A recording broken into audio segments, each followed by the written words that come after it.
Hello, it's Jen, and I am back with a project that I have completed.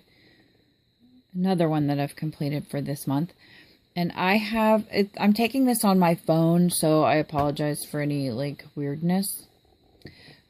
And maybe someday I'll get used to it, but I really do have this rigged up. I have it stacked on several boxes and distress ink pads and a tape thing, but anyway, so here it is. This is the music box, or it's not a music box, but it is a box, keepsake box, music themed keepsake box. I can say this, I swear to you, I promise. So anyway, I used the Symphony Stack by DCWV. It's an old one. I used some Say It and Crystals bling. I used an old Michaels. I have not purchased anything new except for the card kit from Simon Says Stamp in a long time. So I'm trying to use up the stuff that I have. And I have a lot of stuff. So I'm trying to get on it. So this key came from Michaels a couple of years ago. This is seam binding tape, or seam binding that I have used a multitude of colors on. I kind of just blended my own colors of distress ink on there. What else is in here? So as you can see, it's got all the music themed everything. The bottom's finished. I'm not going to put feet on this because I don't see the point in it. I mean, and I made it kind of masculine because I'm going to send it to a friend. So that's the outside, and then on the inside I kind of did the same theme.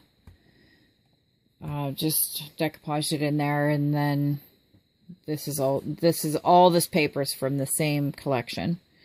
And my friend plays piano and trumpet, so I put those two specifically in there. And then on the bottom you can see it's just distressed. There's nothing fancy about the inside. And then the hinges and whatnot on here, I put alcohol ink on. I put a copper alcohol ink on, and then I put glossy accents over top of that just to hopefully hold it in. And that kind of completes this box. Oh, and this, see how this is glistening? It wasn't glistening at first, but I'm kind of in love with this marker, and I'll show it to you. It came free in a package from Jerry's Artorama. It's called a concept marker, and I am in love with it. It's got two tips, a chisel tip, or a fine point, and then the other end is a chisel tip.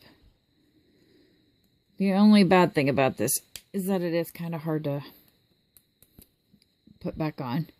You can see that that's a nice big fat chisel tip too. So I went over, first I painted this box black with just black acrylic paint. Dang it. Black acrylic paint. And then I sanded it so that it would be smooth to lay the decoupage on. And then I put the papers on and sealed them up and whatnot. And I sealed it. I have a bunch of different adhesives. So I haven't used some of them ever, so I wanted to just to see what was up. So I used Mod Podge to put the decoupage paper down. And then I used, on the outside, I used Glue and Seal by Ranger. And it kind of has the same effect. It's matte, but it, you can also see, I don't know if you'll be able to, I'm going to try to get in here. See how you see right here the strokes? If anybody has any ideas of how to make that disappear without sanding and redoing and sanding and redoing, feel free to let me know. I would appreciate it. And as far as that goes, that is this box. And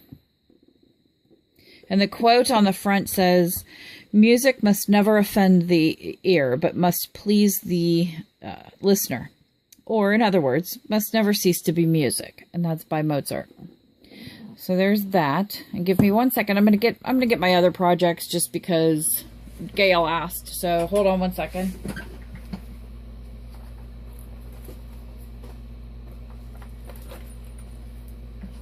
Okay, sorry about that. So I have not really crafted anything in like a year, so now I'm a woman possessed for whatever reason. I don't know what my problem is, but that's the way it is. So this is another box that I did, and I think I briefly showed this the last video that I did. So this is just a, snap. It's on there kind of tight. It's also a decoupage sort of thing, and I think I kind of went over this, so I'm not going to do it again. But so this is that box, and this box came with this lid already cut out, but you could easily cut it out with an X-Acto knife because this is just a paper mache box. Then my next project, and I did all of these in January because, like I said, I haven't crafted hardly anything in like a year, so here I go. So this is another box. I used graphic 45 paper and some random trims on here, and I just put some, I may still do some stuff on the inside of this box, so I just left the pieces in there. They're all, you know, this rose is fussy cut and those kinds of things. The inside of the box, there's nothing fancy. Again, same procedure. And I just cut this out. I popped it up. I don't know if you could tell. Let me see if I could get it this way. I just popped it up on some clear puffy tape, and then distressed a couple flowers and stuck them in, distressed a couple leaves and stuck them in, put a trim around the outside, and then this trim around the inside, again with the hinges. On this one though, I did a rub and buff, and it seems to work pretty well. And I put this little trim in. I put a brown trim behind here just because I wanted the darkness to show through. Not sure how I feel about it, but it is what it is now. So that's that. That's this one. And again, I painted this box brown when I started, so that was that. And then I made, also my other project I made was this frame, and I got the idea for the base of this frame from Rachel at RACHO, as in 0, RACH0113. She does some fantastic things. So this is a faux cloisonne, and I just used some random time stamps and gear stamps that I had, and then I just put what is that stuff called? Pearl-Ex. I put Pearl-Ex on top of that and sealed it all in there. And then I put gears in. I used on this I used Gilder's paste. This was just some wing thing from something. These are all Tim Holtz gears, just light bulbs, and then I took, like, on the base of these light bulbs I put rub and buff to give it the aged look. And over here is a timepiece, and I put a cutout in there, and then I put distress glitter around the outside, and I used a Tim Holtz tag and an old key that I have that's pretty rusted up, and on a Tim Holtz chain. So I am and then this says reality has limits, imagination is boundless, and I put white distress paint in there, and then I put rub and buff over top of, or Gilder's paste, or one of those. No, I used Viva their metallic ink. Dang it, I can't remember the name. But anyhow, and then this can obviously pop out of here. But I also finished the sides, and I used Tim Holtz tape, tissue tape here. And I sealed that in with Mod Podge, just so that it would stay forever. And then I finished the back of the frame too. Like I said, this pops out. And it's got a stick that you prop it up on, boop. Or you could put a hanger up top, either one. But I just finished the back because I don't like raw edges. I have a problem.